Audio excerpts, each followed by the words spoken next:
अरुण के माता पिता एक किसान थे। अरुण ने शहर में रहकर पढ़ाई की थी और वहीं नौकरी कर रहा था। लेकिन अचानक से अरुण की नौकरी चली जाती है, जिससे अरुण बहुत परेशान हो जाता है। अरुण की परेशानी कैसे दूर हुई, जानने के लिए देखते हैं जादुई फूल गोभी की कहानी। दिन भर ऑफिस में काम करके अरुण घर लौटा था। कितना थक गया हूँ। जब सारा दिन कुर्सी पर बैठकर काम करने में मैं इतना थक जाता हूँ तो पिताजी खेत में कड़ी मेहनत करके कितना थक जाते होंगे। मुझे माँ और पिताजी के सपने को पूरा करना ही होगा। मुझे गांव में एक बड़ा अस्पताल बनवाना है जहाँ गरीबों का मुफ्त इलाज हो सके। अरुण के पिता बहुत गरीब थे, लेकिन फिर भी उन्होंने अरुण को शहर में ही पढ़ाया लिखाया था। अरुण की पढ़ाई पूरी होने तक उसके पिताजी खेतों में कड़ी मेहनत करते थे। अरुण का एक छोटा भाई था, वरुण। एक बार वरुण बहुत बीमार पड़ गया था और गांव में कोई अस्पताल नहीं था। बेहद गरीबी के कारण अरुण के माता पिता उसका शहर में सही से इलाज नहीं करवा सके, जिसके कारण वरुण की मौत हो गई थी। और इसके बाद अरुण के माता पिता ने उसे पढ़ने के लिए शहर भेज दिया। उनका एक ही सपना था कि अरुण पढ़ लिख कर एक बड़ा आदमी बन जाए और गांव में एक अस्पताल खुलवा दे। माता पिता के इसी सपने को पूरा करने के लिए अरुण शहर में पढ़ाई करता है। पढ़ाई पूरी करने के बाद शहर में ही नौकरी कर रहा था। अरुण के माता पिता बूढ़े हो गए थे, जिससे अब उनसे खेतों में काम भी नहीं होता था और उन्होंने खेती करना छोड़ दिया था। उस दिन काम से लौटने के बाद अरुण अपने बिस्तर पर लेटा हुआ था। तभी उसके पिता गोविंद का फोन आता है। नमस्ते पिताजी। फोन पर अरुण के पिताजी खांस रहे थे। क्या हुआ पिताजी, आपकी तबीयत ठीक नहीं है क्या? नहीं अरुण बेटा, मेरी तबीयत बहुत खराब है। पैसे भी खत्म हो गए हैं। मुझे दवाई लेनी है, तू कुछ पैसे भेज दे।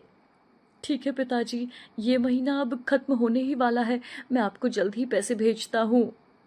बेटा बेटा, मैं ज्यादा इंतजार नहीं कर सकता, मुझे आज ही पैसे चाहिए।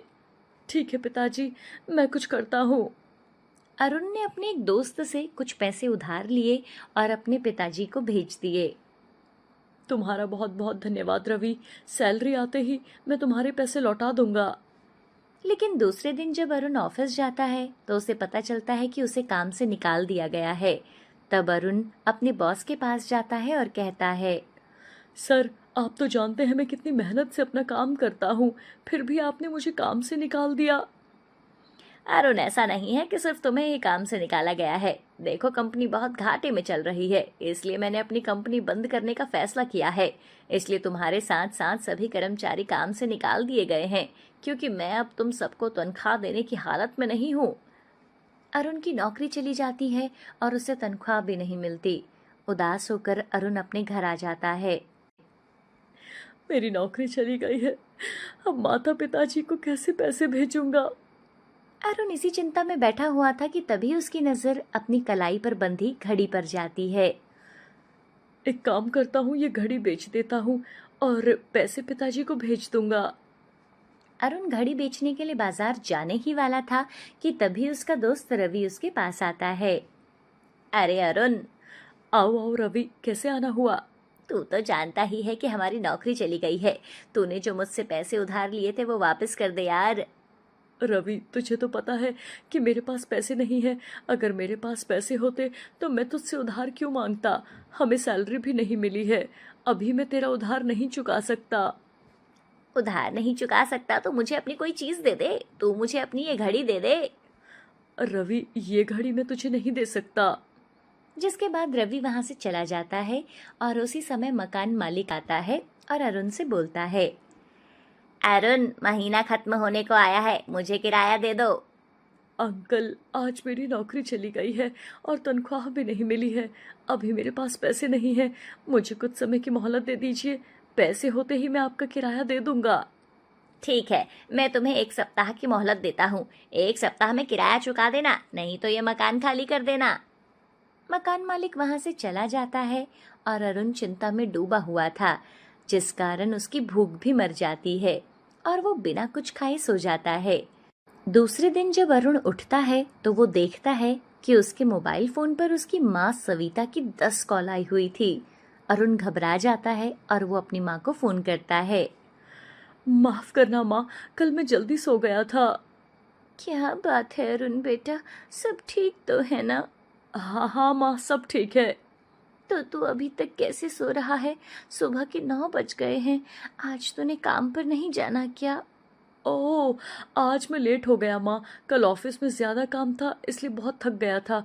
अच्छा, अब मैं ऑफिस के लिए तैयार होता हूँ। सुन अरुण बेटा, आज शाम को कुछ पैसे भेज देना। ठीक है माँ, मैं आज शाम को कुछ पैसे ज़रूर भेज दूँगा। ठीक है बेटा, अपना ध्यान रखना। अरुण फोन रख देता है।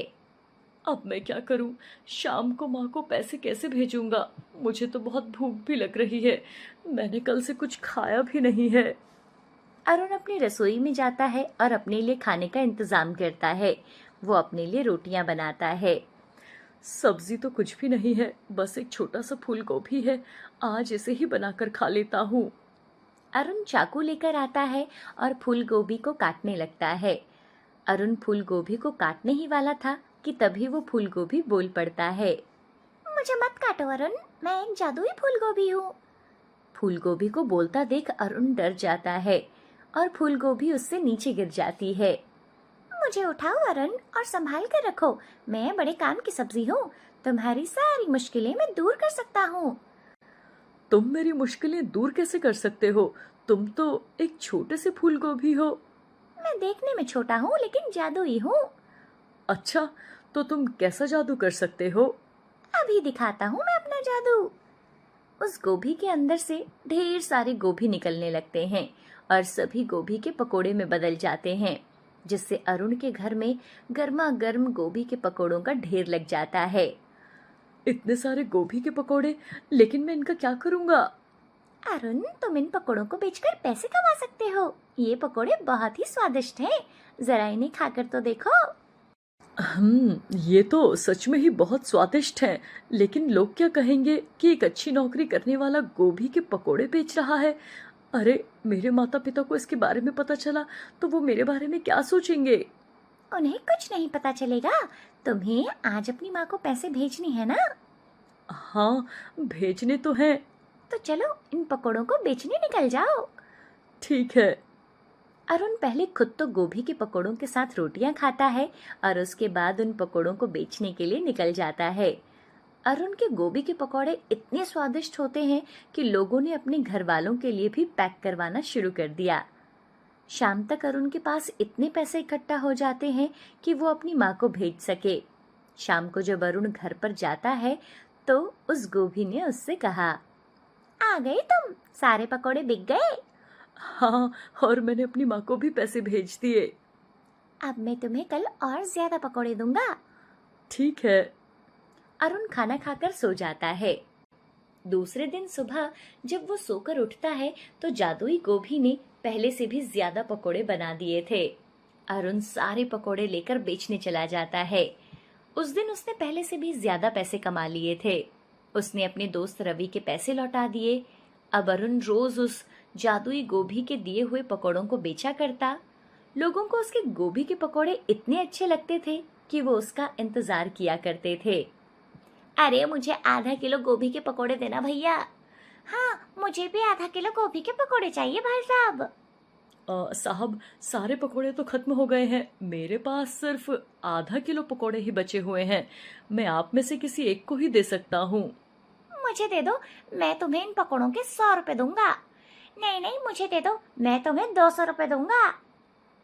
लोग महंगी कीमत देकर उसके पकोड़े खरीदने लगते हैं। अब अरुण ने मकान मालिक का किराया भी चुका दिया। जादुई गोभी कभी नहीं सूखती, वो हमेशा ताजी ही रहती थी। उससे रोज ढेर सारी गोभी निकलती और वो गोभी पकोड़ों में बदल जाती। धीरे धीरे गोभी के पकोड़े बेचकर अरुण अपनी एक दुकान खोल लेता है। वहां वो पकोड़ों के साथ साथ चाय भी बेचने लगा।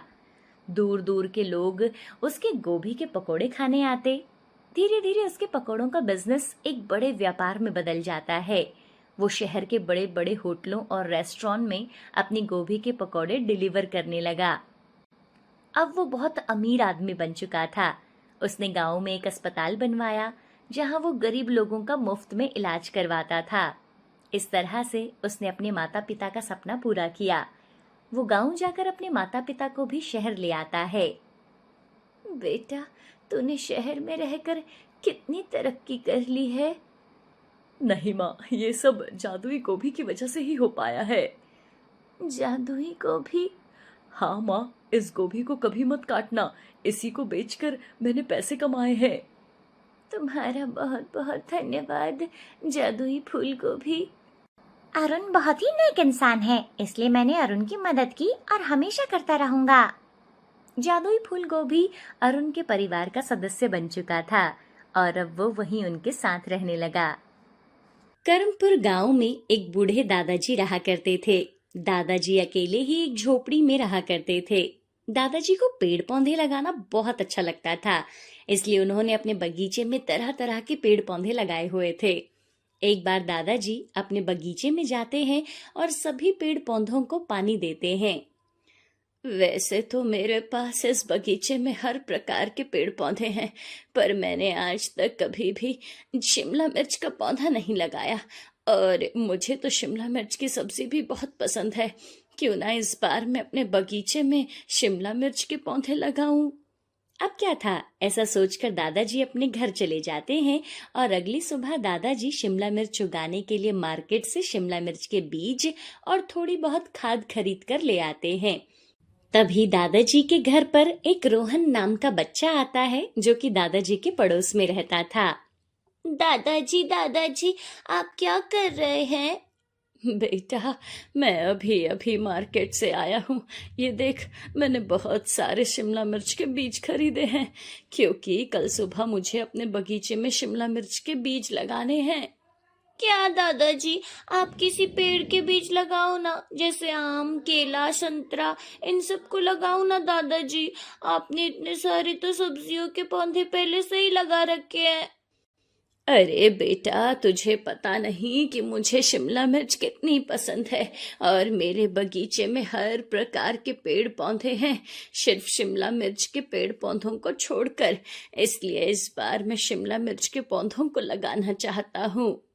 ठीक है दादाजी, इस बार जब आप शिमला मिर्च के पौधे लगाएंगे ना, तब मैं भी आपके साथ रहूंगा। मुझे भी सीखना है कि आप पौधे कैसे लगाते हैं। अच्छा ठीक है मेरे शेर, मैं कल सुबह तुम्हें बगीचे में लेकर जाऊंगा और दिखाऊंगा कि शिमला मिर्च के बीज कैसे लगाने हैं। तुम सुबह समय से उठकर आ जाना और मेरे साथ बगीचे में चलना, ठीक है? अगली सुबह रोहन दादाजी के साथ बगीचे में जाता है और दादाजी रोहन को पौधे कैसे लगाए जाते हैं वो सिखाते सिखाते शिमला मिर्च के बीज बो देते हैं।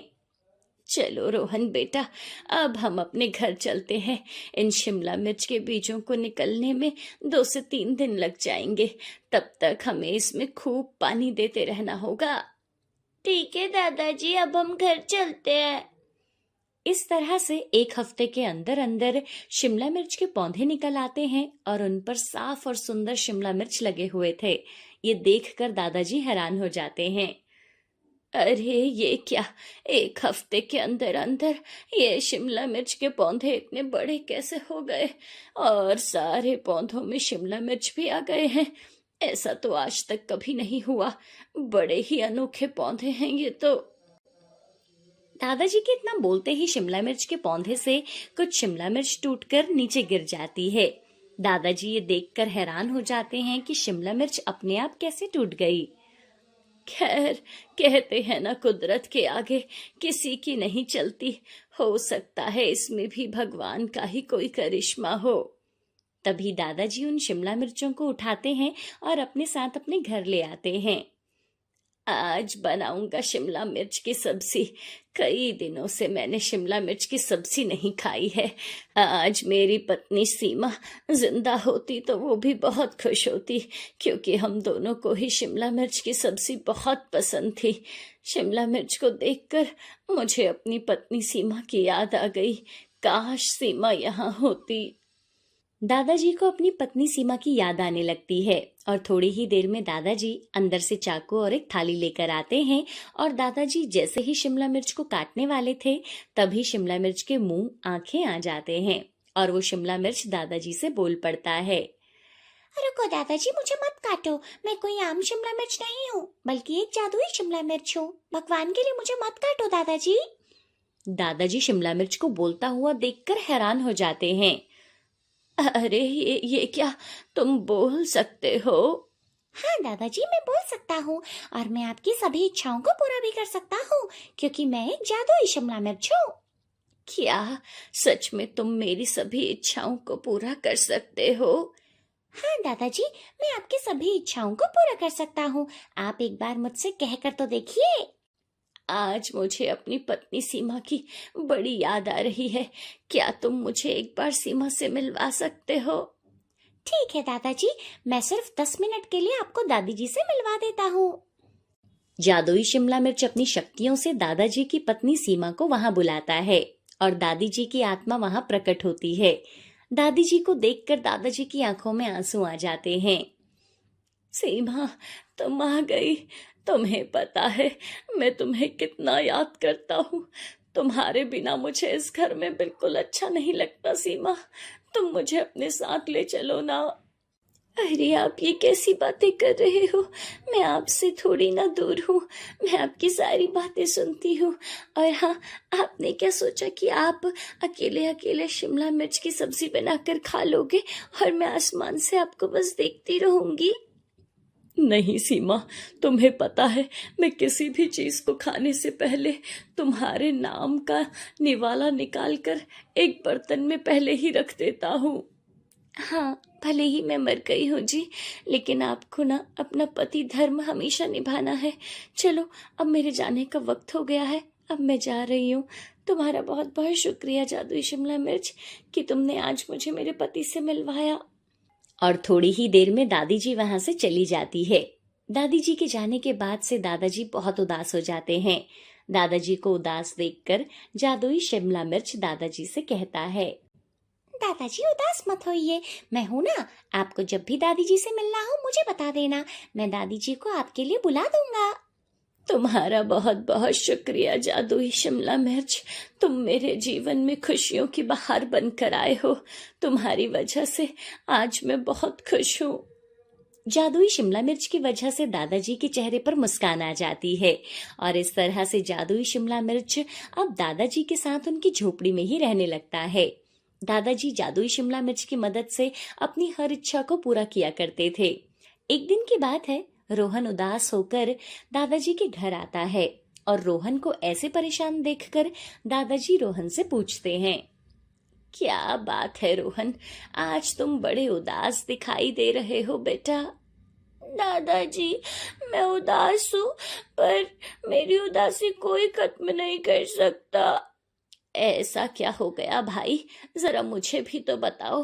क्या पता मैं तुम्हारी उदासी को मिनटों में खत्म कर दूं। दादाजी, आप जानते हो ना कि पापा इस दुनिया में नहीं है।